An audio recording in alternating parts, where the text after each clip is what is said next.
Kindi was a curious kid. He loved exploring new places. One day, Kindi's parents surprised him with a trip to Peru. "We're going to see Machu Picchu," his dad announced. Kindi was thrilled. He couldn't wait to see the ancient Incan city. The flight was long, but Kindi's excitement never faded. Finally, they landed in Peru. The air was warm and humid. Kindi breathed in the exotic scents of the rainforest.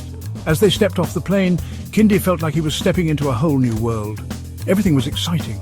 The bustling markets, the colourful clothes, the friendly locales. Kindi couldn't wait to explore it all. They checked into their hotel, a cosy little place nestled amidst lush greenery. After settling in, they decided to explore the local market. Kindi marvelled at the vibrant displays of fruits, vegetables and handicrafts he'd never seen before. His parents bought him a small llama figurine as a souvenir. Kindi held it close, his heart brimming with joy. Little did he know adventure awaited them. As they wandered through the crowded market, Kindi felt a tap on his shoulder. He turned around and came face to face with a menacing-looking man. The man had a scar across his left eye and a cruel sneer on his face. Kindi felt a surge of fear. Before Kindi could react, the man lunged at him, his fist raised high. "Give me your money!" the attacker snarled, his voice raspy and threatening. Kindi froze, his mind racing in panic. He'd never been in such a situation before. His parents were too far away to help. Just as the attacker was about to land his blow, Kindi's dad intervened. With a roar of fury, Kindi's dad threw himself between Kindi and the attacker. The attacker's fist connected with a sickening thud, not with Kindi, but with his father's ribs. Kindi watched in horror as his father was flung back against a wall, collapsing in a heap. "Dad!" Kindi screamed, rushing to his father's side. The attacker grinned wickedly, advancing towards the fallen man. Kindi felt utterly helpless, but then he heard his mother's voice. "Get away from my son!" she shouted. To Kindi's astonishment, she was holding a small, ornate cannon, seemingly purchased as a souvenir moments before the attack. Before the attacker could react, Kindi's mother lit the fuse. The cannon roared, and a miniature cannonball shot out, striking the attacker square in the stomach. The attacker stumbled back, groaning in pain. He clutched his stomach, his face contorted in agony. Kindi and his mother helped Kindi's dad to his feet. He was bruised and battered but alive. The attacker, however, wasn't done yet. Section 4. A father's fury, justice served, cold and swift. He reached into his pocket and pulled out a strange spherical object.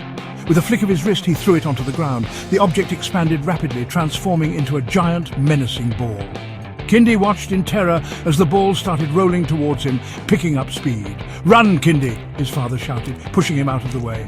The ball missed Kindi by inches, but slammed into the wall where his father had been standing moments before.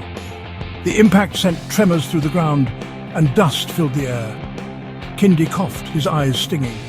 When the dust settled, he saw his father standing there, seemingly unharmed. Fueled by a surge of adrenaline and protective rage, Kindi's dad charged at the attacker. He landed a single, powerful punch on the attacker's jaw. The sound of bone cracking echoed through the marketplace. The attacker crumpled to the ground, unconscious. Section 5. Homeward-bound triumphant return from peril. Kindi, still shaken but relieved, saw a glint of metal nearby. It was a lasso, discarded amongst the market stalls. He grabbed it, feeling a surge of determination. He wouldn't let anyone hurt his family again.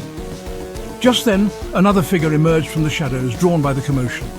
This one was leaner, quicker, and brandishing a wicked-looking knife. With surprising agility, Kindi swung the lasso.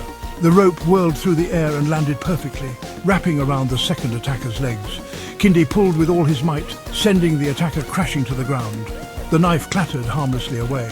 By this time, the market was in chaos, people fleeing in all directions.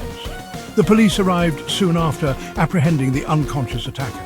Kindi, his parents, bruised but safe, were escorted back to their hotel. They decided to cut their trip short and return home. As they boarded the plane, Kindi looked back at the receding Peruvian landscape. He had faced danger and emerged victorious, a newfound courage burning in his heart. He knew this adventure, though terrifying, would stay with him forever. Kindi, the boy who faced fear head-on, returned home a hero, his heart brimming with gratitude for his brave parents and the spirit of adventure that would forever guide him.